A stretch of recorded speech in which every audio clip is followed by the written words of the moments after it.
Hey, everybody, and welcome to the Even If podcast. I'm your host, Kristi Lowe, and y'all, I'm always so glad whenever we get back together. I hope wherever this finds you this week, you're doing well.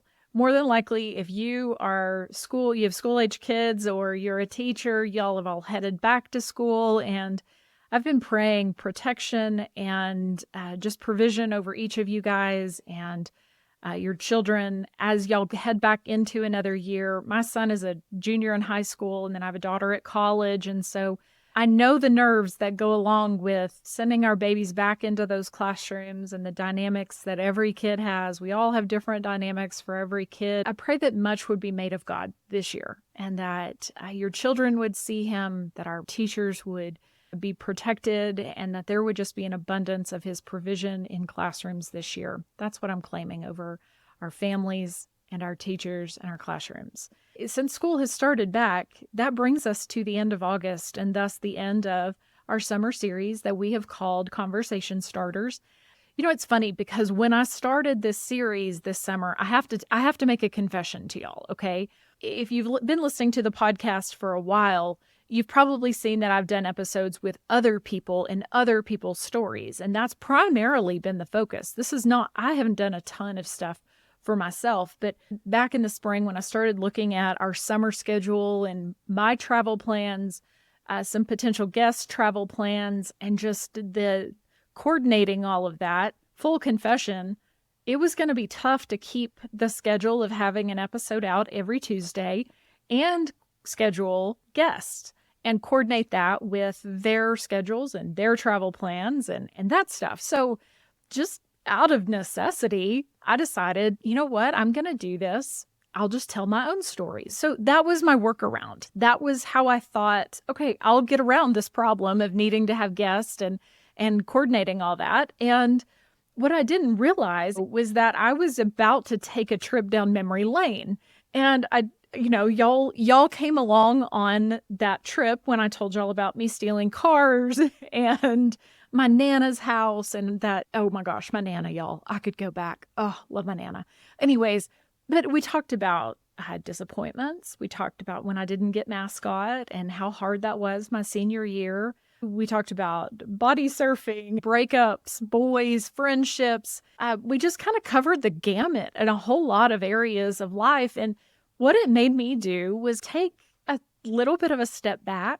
I think a little bit I saw it in a different lens than I had before. And I think that's probably just maybe older and wiser. And in some cases, the people in the stories are no longer with us. So I don't know. It was just an interesting look back, if that's fair to say. It was in the remembering and the seeing things from my childhood that some patterns began to emerge and some themes about my life have begun to kind of crystallize in my mind a little bit, whereas they really had not before. And so I don't know, maybe you guys all take stock and you've already done all that, but it was kind of neat to see how God had been there all along and what he was creating me to be. And I think he does that with all of us. I think he gives us opportunities and challenges, and we have these moments in our lives that shape us.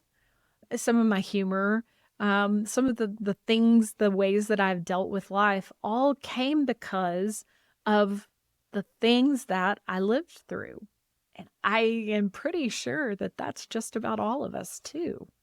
And so what I want to do is I want us to take a look back, okay? And not at my stories, but at yours. I think it's important for us to remember. And, the way that we remember often is through telling stories.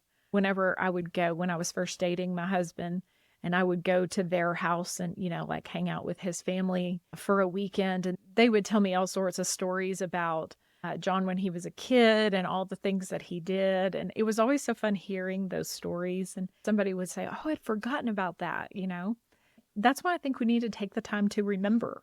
Because remembering shows us where we've been, shows us how far we've come.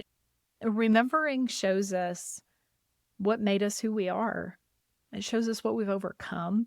When we look back over our life, not just in our childhood, but like our life in general, remembering gives us the ability to see things maybe that we couldn't have seen before or that we had forgotten. And now when you look back, you're able to see it in a different light.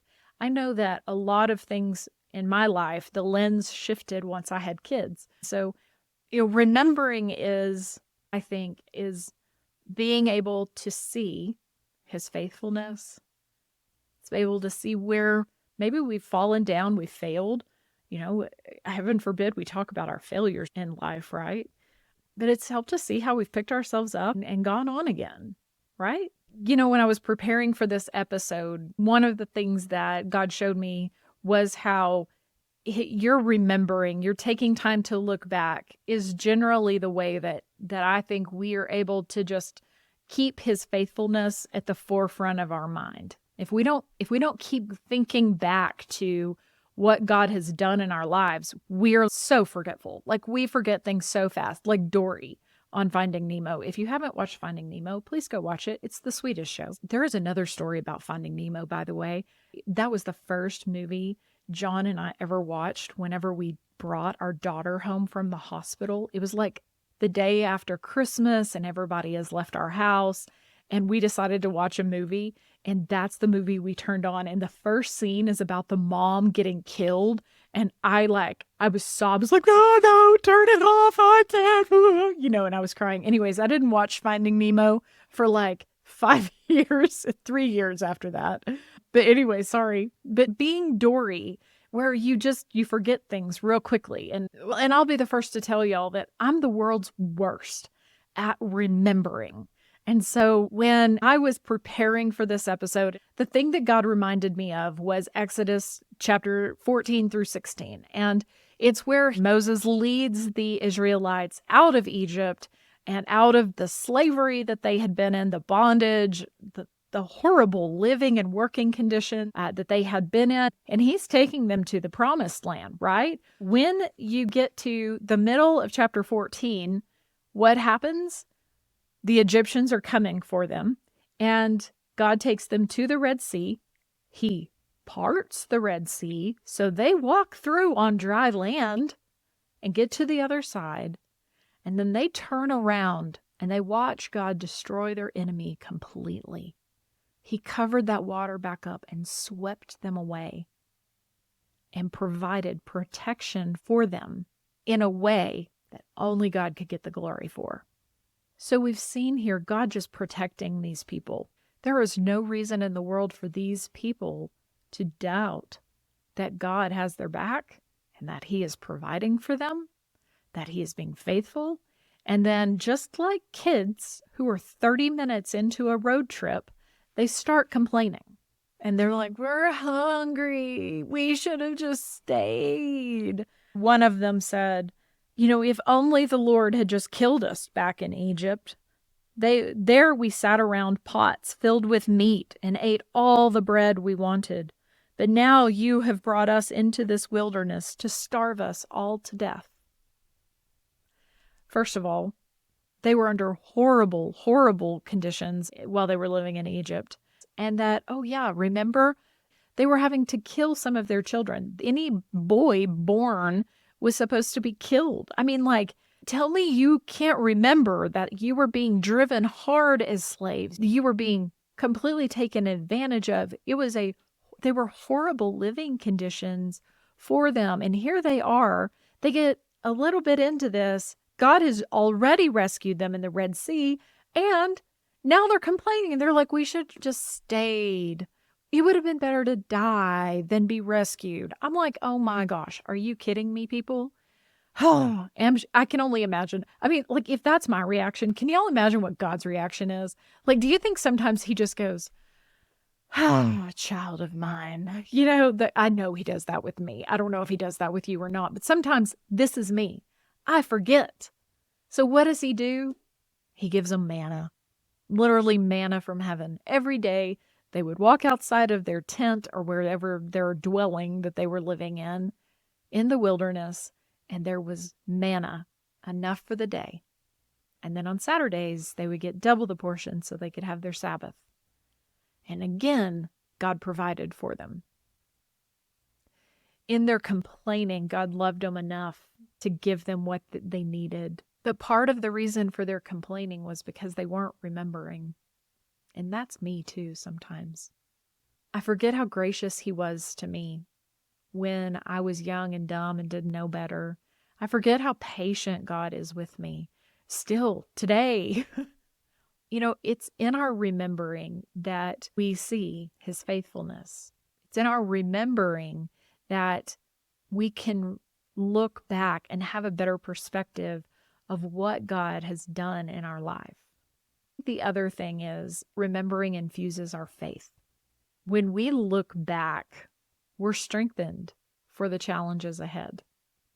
When we look back, we are reminded of what God has done. And so it infuses our faith and kind of fills us up in a way that makes us where we can take on the next mountain that's in front of us, or the next challenge, or the next season that is coming.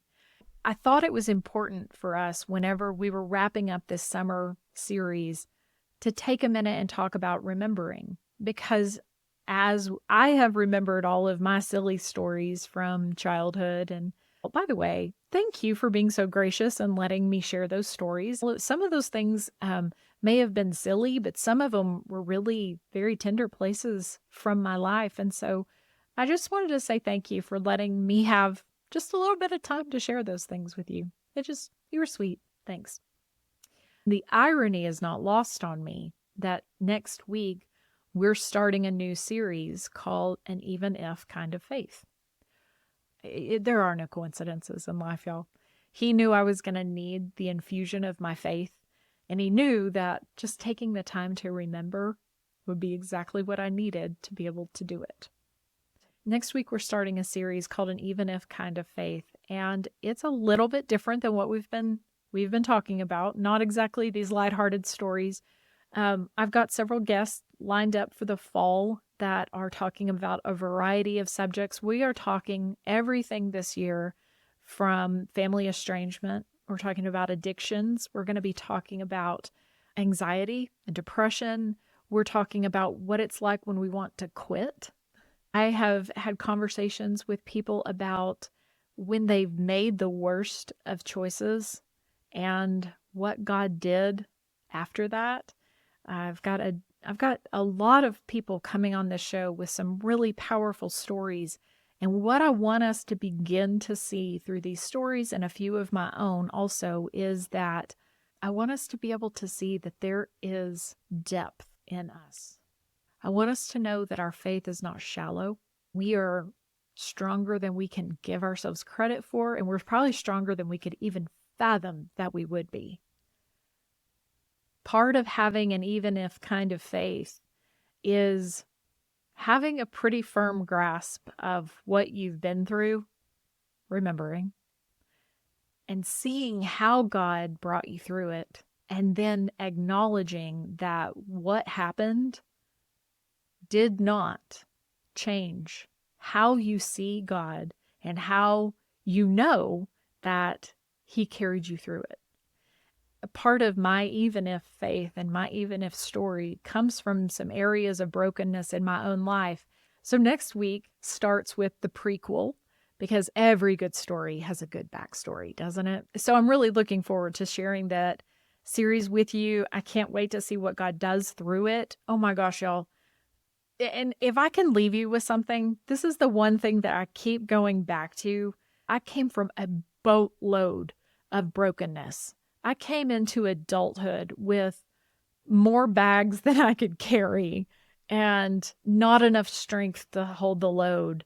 And what I have realized now, and what I am on mission to do now, is to help people see that no matter what areas of brokenness you come from, or what has happened in your life, or if you feel like you are not usable by God, it has become a mission in my world to bring stories to people and remind them that He is so faithful, and nothing you have been through, Nothing that has happened to you or because of you has made you unusable by God.